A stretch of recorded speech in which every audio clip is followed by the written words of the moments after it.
நம்ம சந்தோஷமாக இருக்கணும்னா நம்மளை சுற்றி என்னெல்லாம் இருக்கணும்னு நினைப்போம்?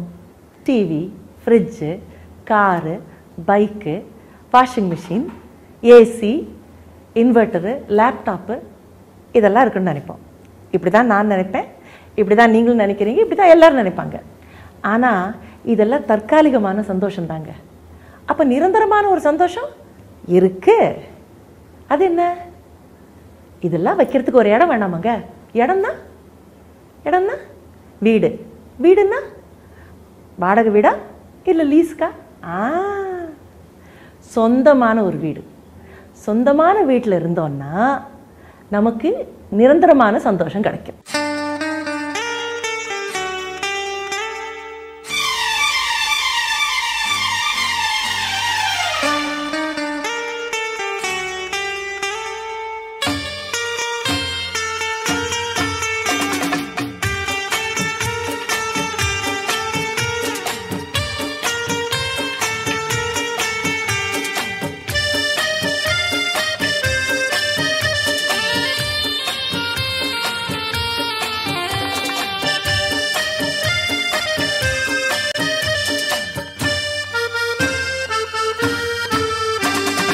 விவேகம் ப்ரமோட்டர்ஸின் விவேகம் நியூ மதுரை ஹைவே சிட்டியின் மெகா டவுன்ஷிப்பிற்கு உங்களை அன்புடன் அழைக்கிறோம்.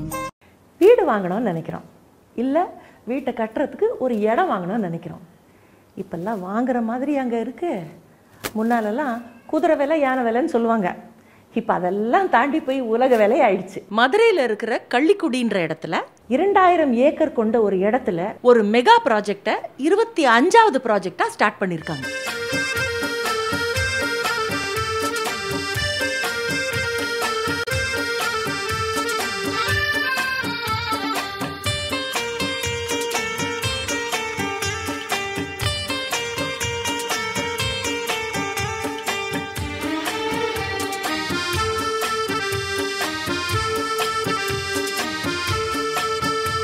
நம்ம ஒரு இடம் வாங்கணும்னு முடிவு பண்ணுறோங்க.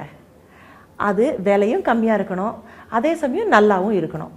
ஒரு இடத்த வாங்கும்போது நம்ம என்னெல்லாம் யோசிப்போமோ அதெல்லாத்தையும் யோசித்து ரெடி பண்ணி வச்சுருக்கிறவங்க தாங்க இந்த விவேகம் promoters.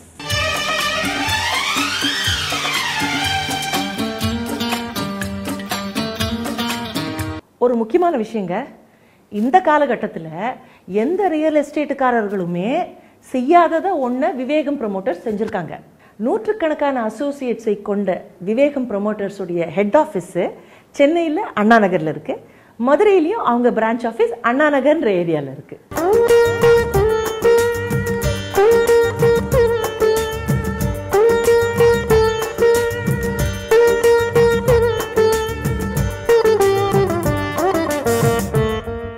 Vivegam group of companies இவங்க இன்னைக்கு நேற்று இந்த ப்ராஜெக்டை ஸ்டார்ட் பண்ணலைங்க. எப்படி ஒரு தாய் 10 மாதம் சுமந்து ஒரு குழந்தைய பெற்றெடுக்கிறாளோ அதுபோல் இவங்க 10 வருஷமாக இதை பிளான் பண்ணி நியூ மதுரை ஹைவே சிட்டிங்கிற ப்ராஜெக்டை நமக்காக கொடுத்துருக்காங்க.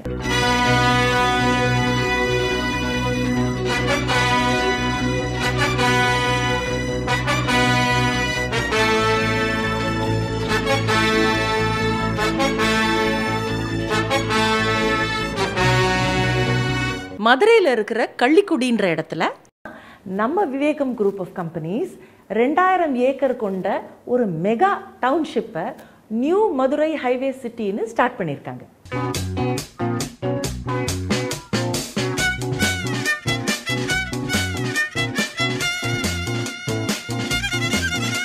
மதுரையின் இன்னொரு புதிய அடையாளமாக நியூ மதுரை ஹைவே சிட்டி உருவாக போகுது.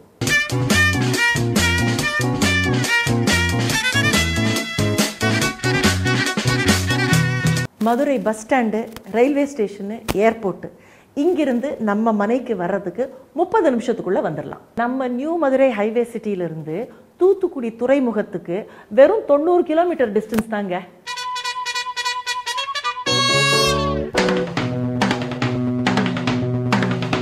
தென் தமிழகத்தில் முக்கியமான தொழிலதிபர் திரு சிவநாடார். அவர் நம்ம மனைக்கு பக்கத்திலேயே 10 பில்லியனில் ஒரு HCL நிறுவனத்தை கொண்டு வர போகிறார்.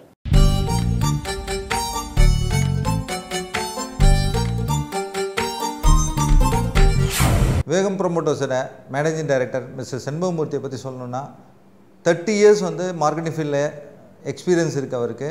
ப்ளஸ் மக்களுக்கு நல்லது செய்யணும்னு நினைக்கிறாரு. இவர் வந்து நம்ம மதுரை ஹைவே சிட்டியை பற்றி என்ன சொல்கிறாருன்னு கேட்போமா? வணக்கம், என்னுடைய பேர் V S Shenbagamoorthy. Vivegam group of companies இந்த பெருமைமிகு நிறுவனத்தில் நிர்வாக இயக்குநராக பணியாற்றி கொண்டிருக்கின்றேன் மிக பெருமையுடன். தமிழகத்தை பொறுத்த மட்டிலும் ஊராட்சிகள், பேரூராட்சிகள், நகராட்சிகள், மாநகராட்சிகள் என்று பல்வேறு இடங்கள், மாவட்டங்கள் இருந்த போதிலும் விவேகம் ஏன் குறிப்பாக மதுரையை தேர்ந்தெடுத்தது என்று சொன்னால் அதற்கு பல்வேறு சிறப்பு காரணங்கள் உண்டு. மிக முக்கிய காரணம் அப்படின்னு பார்த்தீங்கன்னா 2 காரணங்கள் தான். ஒன்று, பண்டைய காலத்தில் மதுரை கூடல் மாநகர் என அறியப்பட்டிருந்தது. அது அப்படி கூடல் மாநகர் என்ற பெயர் வந்தது அப்படிங்கிற ஆய்வு செய்த நிபுணர்களுடைய அறிக்கை இது. மீனாட்சி அம்மன் கோவிலை சுற்றி இருக்கக்கூடிய 4 ஆடி வீதிகள், அதன் பிறகு வந்து பார்த்திங்கன்னா 4 ஆவணி மூல வீதிகள், 4 சித்திரை வீதிகள், 4 மாசி வீதிகள், மேல மாசி வீதி, வடக்கு மாசி வீதி, கீழ மாசி வீதி, தெற்கு மாசி வீதி என்று 4 மாசி வீதிகள், அதே போன்று 4 வெளி வீதிகள். இது மட்டுமே மதுரை. இதனுடைய மொத்த பரப்பளவு அவ்வளோன்னு பார்த்தீங்க அப்படின்னு சொன்னால் 260 சதுர ஏக்கர் தான் பண்டைய காலத்தில் இருந்த அந்த கூடல் மாநகரின் சரியான பரப்பளவு என்று சொல்லப்படுகிறது. இந்த மதுரை இன்றைக்கு எந்த நிலையில் டெவலப் ஆகியிருக்கிறது அப்படின்னு சொன்னால் அதோடைய அந்த வளர்ச்சிக்கு அடிப்படை காரணம் மிகச் சிறப்பான 2 காரணங்கள். ஒன்று, பூம்புகார் பட்டினத்திலிருந்து வணிகம் செய்து பிழைப்பதற்காக வந்த கண்ணகியும் கோவலனும் தடம் மாறிய கோவலன் அங்கே தண்டிக்கப்படக்கூடிய சூழலில் பாண்டிய மன்னன் முன்பாக அரசவையில் நிறுத்தப்படுகிறான். பொற்கொல்லனின் சூழ்ச்சியால் அவன் தவறான நீதிக்கு உட்படுத்தப்படுகிறான், அநீதி இழைக்கப்படுகிறான். தன் கணவனுக்கு கிடைத்த அநீதிக்காக ஒற்றை காற்சிலம்பை எடுத்துக்கொண்டு பாண்டியனின் அரசவையில் கண்ணகி நீதி கேட்டு போராடினாள். அநீதி அரசாட்சி செய்யும் இடத்தில் நீதி வெல்வது சாத்தியமல்ல. அவன் நீதிமான் என்பதற்கு ஒரு சிறு எடுத்துக்காட்டு மதுரை மண்ணின் மைந்தன் பாண்டியன். தான் கூறிய தீர்ப்பு தவறான தீர்ப்பு என்ற காரணத்தினால் கெடுகதன் ஆயுள் என்று தன் வாழ்நாளை தானே முடித்து கொண்ட ஒரு அற்புதமான மாமன். 2வது மிக முக்கியமான சிறப்பு, அதுவும் பார்த்தீங்கன்னா அந்த மீனாட்சி அம்மன் கோவில் வளாகத்திற்குள்ளேயே அமைந்திருக்கக்கூடிய அந்த பொற்றாமரை குளத்தில் நிகழ்ந்ததாக திருவிளையாடல் புராணத்தில் பதிவு செய்யப்படுகிறது. பெண்களின் கூந்தலுக்கு இயற்கையில் மனம் உண்டா இல்லையா என்ற தர்க்கம் நமக்கு தேவையற்றது, அன்றைய மன்னனுக்கு தேவையாக இருந்த காரணத்தினால் தரணியின் மூலமாக ஒரு திருவிளையாடலை ஈசன் இறைவன் அரங்கேற்றுகிறான். வந்திருப்பவன் இறை என்று தெரிந்தும் நெற்றிக்கண் திறப்பினும் நீ என் உடலெல்லாம் நீ கண்ணாக்கி சுட்ட போதிலும் குற்றம் குற்றமே என்று தெய்வத்தின் முன்பாக நேருக்கு நேர் நின்று போராடிய, தர்க்கம் செய்து வாதாடிய நக்கீரனார் பிறந்த பூமி அந்த மதுரை. அந்த மதுரையை நாங்கள் தேர்வு செய்ததற்கு காரணம் 260 சதுர ஏக்கர் பரப்பளவில் இருந்த அன்றைய தொல்காலத்தில் இருந்த மதுரைக்கும் இன்றைக்கு எத்தனை அழகுற அது சிறப்பாக மேம்படுத்தப்பட்டிருக்கிறது என்பதை நீங்கள் பார்த்தீங்க அப்படின்னு சொன்னால் மதுரை இன்றைக்கு மிக பெரும் வளர்ச்சி அடைந்திருக்கிறது. தமிழகத்தில் மிக முக்கிய நகரங்களாக கண்டறியப்பட்ட நகரங்களில் மிக தொன்மையானதும் பழமை வாய்ந்ததும் பெருமை வாய்ந்ததுமான நகரம் என்று சொல்லக்கூடிய மதுரை என்ற இடத்தில்தான் மதுரை மாநகருக்கு மிக அருகில் இருக்கக்கூடிய கள்ளிக்குடிக்கு பக்கத்தில் 2000 ஏக்கர் பரப்பளவில் மிக பிரம்மாண்டமான நியூ மதுரை விவேகம் ஹைவே சிட்டி என்ற இந்த ப்ராஜெக்டை நானும் எனது நண்பர்களும் இணைந்து திட்டமிட்டிருக்கின்றோம். குறிப்பாக மிக துல்லியமாக சொல்ல வேண்டும் என்று சொன்னால்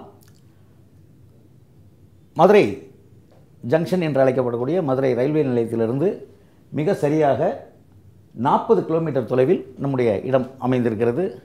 இது இருப்பு பாதை வழியாக சொல்லக்கூடிய போக்குவரத்திற்கு மிக முக்கியமான ஒரு தகவல்.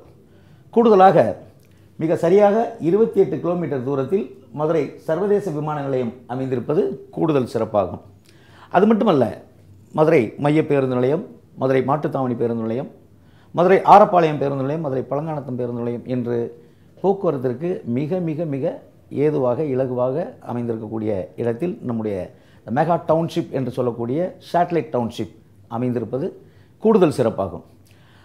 மதுரையிலிருந்து நீங்கள் அப்படியே வரும் வழியெல்லாம் பார்த்து வந்தீங்கன்னா 20க்கும் மேற்பட்ட கார் தொழிற்சாலைகளும் அதனுடைய ஷோரூம்களும் இருப்பதை நீங்கள் பார்க்க முடியும். மதுரைக்கும் திருமங்கலத்துக்கும் இடைப்பட்ட பகுதியில் இத்தனை கார் ஃபேக்ட்ரிஸ் இருக்குது. திருமங்கலத்தை தாண்டுவதற்கு முன்பாகவே பார்த்தீங்க அப்படின்னு சொன்னால் இந்தியாவின் மிகச்சிறந்த மருத்துவமனைகளில் ஒன்றாக கண்டறியப்பட்டுள்ள எய்ம்ஸ் மருத்துவமனை தனது 2வது கிளையை மதுரையில் துவங்க இருப்பது நாம் எல்லோரும் மகிழ்ச்சி அடையக்கூடிய ஒரு அற்புதமான தகவல்.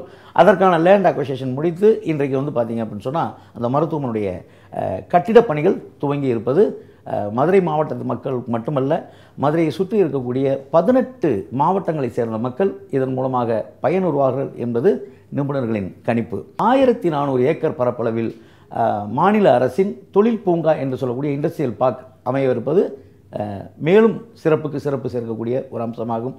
இதோடு மட்டுமில்லாமல் 450 ஏக்கர் பரப்பளவில் மத்திய அரசின் ஸ்மார்ட் சிட்டி நம்முடைய லேஅவுட்டிற்கு மிக அருகில் அமைய இருப்பது ஒரு கூடுதல் அம்சம்.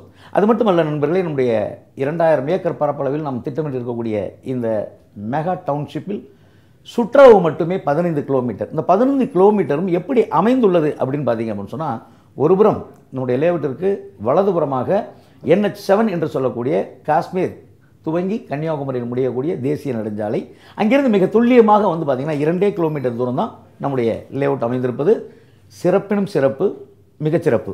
வலதுபுறம் NH7 என்ற தேசிய நெடுஞ்சாலை இருக்கிறது என்று சொன்னால், இடதுபுறமாக பார்த்தீங்க அப்படின்னு சொன்னால் NH45B என்று அழைக்கக்கூடிய சென்னை தூத்துக்குடியை இணைக்கக்கூடிய மற்றொரு தேசிய நெடுஞ்சாலை. ஸோ நம்முடைய லேஅவுட் டவுன்ஷிப்பிற்கு வலதுபுறமும் இடதுபுறமும் 2 தேசிய நெடுஞ்சாலைகள் அமைந்திருப்பது கூடுதல் சிறப்பாகும். முன்புறமும் பின்புறம் என்று அழைக்கக்கூடிய அந்த 2 பக்கமும் பார்த்திங்கன்னா இன்னொரு 2 பக்கம் வந்து பார்த்திங்கன்னா ஸ்டேட் ஹைவேஸ் என்று சொல்லக்கூடிய தமிழக அரசின் போக்குவரத்து துறையால் இயக்கப்படக்கூடிய அரசு பேருந்துகள், தனியார் பேருந்துகள் போய் வரக்கூடிய அந்த மாநில நெடுஞ்சாலை 2 புறமும் அமைந்திருப்பது நமக்கு கூடுதல் சிறப்பு. அது மட்டுமல்ல, நம்முடைய லேஅவுட்டை சுற்றி கிட்டத்தட்ட 17க்கும் அதிகமான கல்லூரி வளாகங்கள் இருக்குது. இதெல்லாம் லேஅவுட்டுக்கு வெளியில், லேஅவுட்டுக்கு உள்ளே என்னெல்லாம் நம்ம கொண்டு வர போகிறோம்னு பார்த்தீங்க அப்படின்னு சொன்னால், கல்வி வளாகத்திற்கு இடம் ஒதுக்கி இருக்கின்றோம்.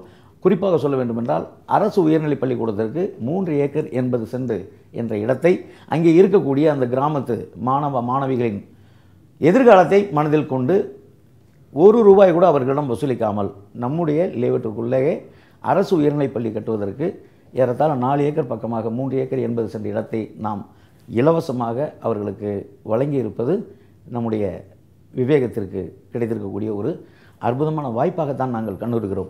அதோடு மட்டுமல்லாமல் விளையாட்டு திடலுக்கு இடம் ஒதுக்கி 17க்கும் மேற்பட்ட பூங்காக்களுக்கு இடம் ஒதுக்கி கோவில், மசூதி, சர்ச் என்ற தேவாலயத்திற்கும் நம்ம வந்து இடம் ஒதுக்கியிருக்கோம். ஸோ இன்னும் சொல்ல நிறைய பாயிண்ட்டுகள் இருந்தாலும் ஒரு சில விஷயங்களை மட்டுமே உங்களோட நான் வந்து ஷேர் பண்ணிக்க விரும்புகிறேன். பொதுவாக வந்து பார்த்திங்க அப்படின்னு சொன்னால், லோ பட்ஜெட் லேஅவுட் அப்படின்னு சொல்லக்கூடிய இந்த பஞ்சாயத்து அப்ரூவல் லேஅவுட்டில் வந்து பார்த்திங்க அப்படின்னா 30 அடி அகல சாலைக்கு மேலே ஒரே ஒரு ரோடு, அதுவும் 30 அடி ரோடாக போடுவாங்க. குறுக்கு சாலைகள் எல்லாம் 18 அடி 15 அடி என்று மற்றவர்கள் போடுவாங்க.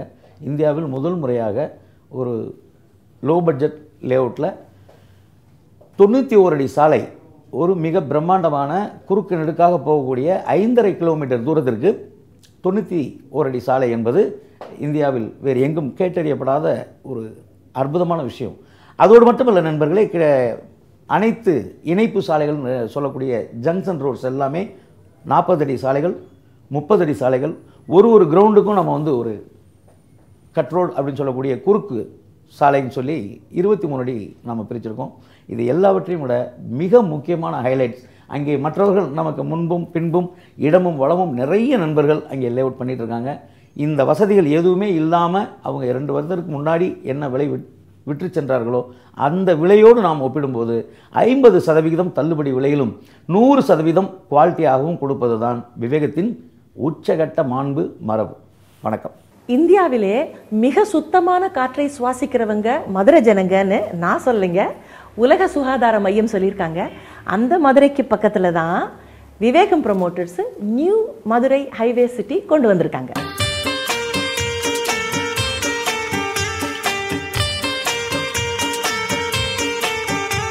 விவேகம் ப்ரமோட்டர்ஸோட சேர்மன் மதிப்புக்குரிய டாக்டர் பாண்டியன் அவர்களை பற்றி நிறைய சொல்லலாம். இந்த லேண்டை 15 வருஷத்துக்கு முன்னாடியே வாங்கி இது வந்து ஒரு பெரிய சேட்டலைட் டவுன்ஷிப்பாக மாற்றணும்னு சொல்லி அவர் கனவு கண்டவர். அவர் இப்போ என்ன சொல்கிறாருன்னு கேட்போமா? வணக்கம். I am Pandian, Chairman Vivegam Group of Companies. I am experienced in water, waste management and other infrastructure projects for the last executing these projects for the last 25 years. இன்றைக்கு விவேகம் ப்ரொமோட்டர்ஸ் தன்னுடைய மிகப்பெரிய மெகா ப்ராஜெக்டாக இந்தியாவுடைய முதல் smart city மதுரைக்கு அருகில் national ஹைவேக்கு மிக அருகில் இன்றைக்கு 2000 ஏக்கர் நிலப்பரப்பில் உருவாகி கொண்டிருக்கிறது. ஃப்ரெண்ட்ஸ், மதுரையோட சிறப்பை பற்றி சொன்னோம், விவேகம் குரூப் ஆஃப் கம்பெனிஸ் சிறப்பை பற்றி சொன்னோம், இடத்தோட சிறப்பை பற்றி சொன்னோம். இன்னொரு ஒரே ஒரு சிறப்பு இருக்குங்க. நீங்கள் விவேகம் குரூப் ஆஃப் கம்பெனிஸில் ஒரு மனையை வாங்குகிற சிறப்பு தான்.